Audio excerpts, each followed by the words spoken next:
She was hoping that she would be recognized and stand by that someone's side one day. She endlessly and tirelessly hoped. But what does reality look like actually? A voice called Psyche out of daze, but it was cold and harsh. Psyche, who was on her knees with her head bowed, raised her face slowly. The voice was something she was so afraid of, but she somehow didn't feel anything. Once her foster father, but now a figure who determines her death. Did she not feel anything? Because she was facing something more terrifying than that. Logan Silkija, the head of the Silkija household and the one who adopted Psyche, was passing his verdict. He handed Psyche a bottle with a purple liquid inside.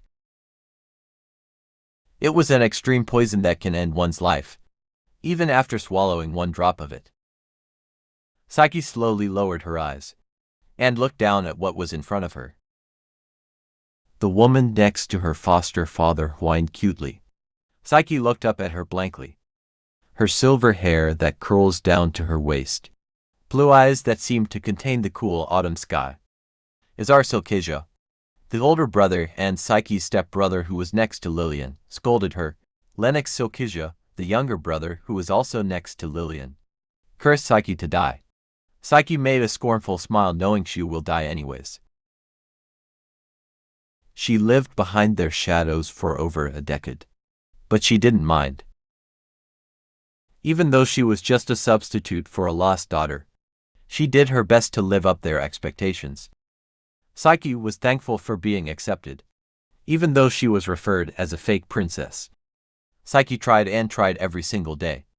Then she foolishly thought that she would be acknowledged. She shamelessly thought that she would be able to stand beside them one day. However, it was a foolish thought, even right now. Psyche was being framed. She clenched her teeth and said the truth. That no one wanted to listen. Psyche was an adopted daughter, but they even brazenly splashed her with water. Psyche denied that she didn't try to kill Lillian, but nobody believed in her. Lennox told Psyche that there were already evidences that pointed her as culprit. Her brother Izar silenced Lennox, who was very excited, to calm him down. Still, the older brother was not on Psyche's side. Nobody is on her side. Izar's black eyes stared at Psyche and showed her the evidence. He lifted the necklace with a large emerald stuck in the middle. Izar told Psyche that this came out of her room, and her exclusive maid even testified. It seemed that all of this were planned, to be just a coincidence. Izar even knew that the necklace has a hidden poison needle, to harm Lillian when gifted and worn. However, it was the first time Psyche seeing it. She didn't know about the necklace.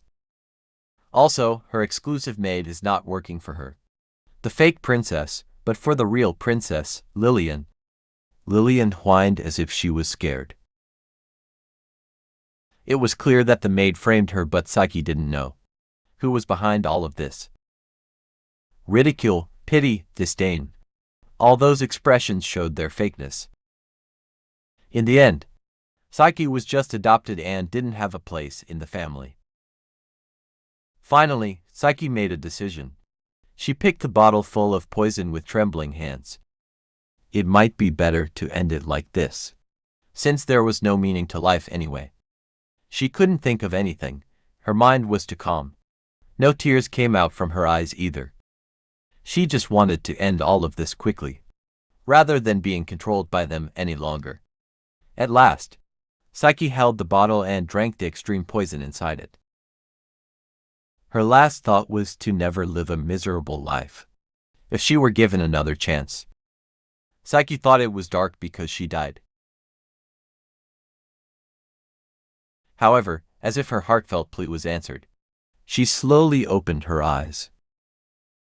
Psyche realized that she was awakened to a strange sound around her. She called out Melissa, her personal maid, who was definitely involved in her death.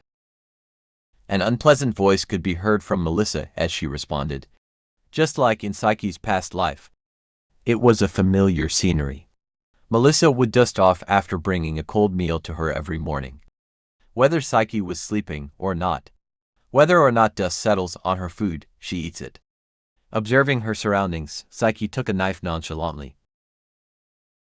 It was because she couldn't tell whether this was reality or fantasy, but she could sense Mana again. Psyche closed her mouth instead of saying what she saw. Still, she was surprised. The path of Mana, which the wizard sealed miserably, went open, as if it was never blocked. In her past life, Psyche's Mana was blocked so that she can't fight back. At this time, Melissa continued scolding Psyche as if it was a normal occurrence. Psyche remembered. Melissa was one of the people who drove her to death. But this time, Psyche was a little annoyed by Melissa's condescending tone. Right then, she threw the knife filled with Mana right next to the maid's ear. A loud scream was heard from Melissa, but Psyche didn't respond as usual. Psyche could feel it, it was not a dream. She slightly frowned between her eyebrows. Melissa was scared out of her wits, because Psyche just attempted to kill her. As soon as she met Melissa's astonished face, Psyche made a lame excuse. The maid couldn't bear to swear. She grabbed her red, swollen ear and ran away. Psyche was taking a leisure look in her room and turned to the windows. If this is reality, it's like hell, and if this is fantasy, it's more terrible than anything else. Psyche couldn't believe that she regressed into the past. The family that should have looking down on her coldly were nowhere to be found. There were 3 successors to the Duke of Silkesia, characterized by their skills. The eldest son, Azar Silkesia, was a sword genius and vice-captain of Imperial Knights. The second son, Lennox Silkesia, was not up to par to his elder brother but has a brilliant mind. Lastly, the eldest daughter, Psyche Silkesia, terrible to remember. It was known that she was adopted by Duke Silkesia and a substitute for Lillian Silkesia. Psyche was a fake replacement to the real princess, who disappeared a decade ago. Still, if she had been competent, she would have been in a firm position even if she was just adopted. However, Psyche was not talented in swordsmanship, and her brain was not smart. Instead, Psyche worked harder so that she wouldn't be discarded. Working tirelessly led Psyche to become better than them, so she hid it. On the day she received Silkesia's surname, her foster father reminded her to not surpass them. That, in fact, Psyche was Azar's opponent in swordsmanship, which he unfortunately never won. And that Psyche was actually the one who gathers the information first for Lennox.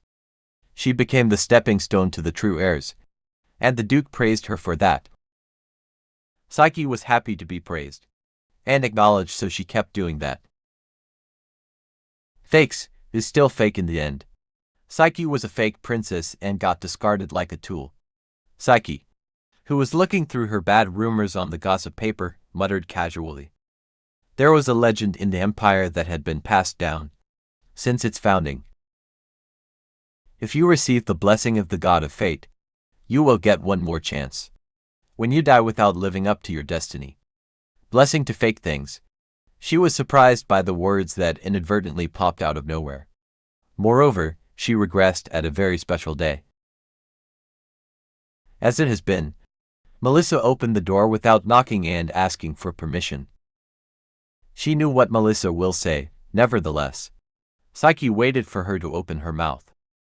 Psyche regressed and came back to the past. On the day the real daughter, Lillian Silkesia, is back. Psyche had already experienced this once. She went downstairs calmly. Just because the real thing is back doesn't mean that her value of use is over. The lobby of the mansion, which Melissa guided her to, became a sea of tears. Lennox was sobbing while hugging Lillian, who returned.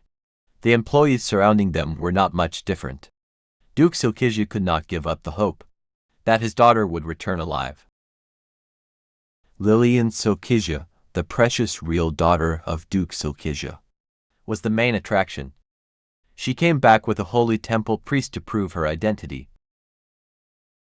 So, after entrusting hair and blood to the temple, the Duke asked for an examination. If a woman claiming to be Lillian appeared, when the temple priest verified her authenticity, with an unshakable voice, the cries around it grew even louder. Silver hair, bluish eyes, and evidence from high authority. It was enough for them. In modern times, it would be equivalent to announcing a DNA test. Melissa pouted her mouth as if laughing at Psychke, and then joined them. Someone asked where Psychke is, and Melissa only casually replied. Upon the mention only, then everyone looked at Psychke, even though she was there for a long time now. Lillian was only 3 years old when she went missing. There's no use acting to be close. Psychke took one step at a time and went towards where Lillian is. The employees surrounding Lillian made way. Like a splitting sea, and Psychke arrived. Lillian, who had a scared look on her face, flinched and grabbed her chest tightly. Lennox, who was next to Lillian, became fierce. He thought that Psychke would act bad to Lillian. However, Psychke politely greeted Lillian as if she wasn't angry at all. The people whispered as if the calm appearance was unexpected. They thought that Psychke would humiliate Lillian, because Lillian would be taking her place. Ignoring them, she continued to speak. Lillian's eyes opened wide, as if she was surprised to gently hand over the position of a princess to her. Lennox talked back at Psychke, as if doubting her unexpected attitude. Still, Psychke didn't budge and didn't care about Lennox's threat. Lennox crumpled his face at the change of his sister. He was trembling with contemplation. Psychke ignored Lennox, and assigned Lillian a personal maid to serve her. She then called Melissa to assign her to serve Lillian from now on. It was a fake princess order that Melissa always ignored, but it's different this time. Melissa could not easily reject it, perhaps because the real princess was here. Afterwards, Psychke turned her back and left since she already achieved what she came for. Angry at being ignored, Lennox shouted. Psychke didn't answer. Psychke disappeared from everyone's sight, leaving them confused with her behavior. Only then did Psychke exhale, which she had hidden deep in her heart, feeling relieved. She had to relive again the exact scene, and was glad it was over for now. It was that night that someone knocked on Psyche's door. Her older stepbrother, Azar, visited Psychke to check on her.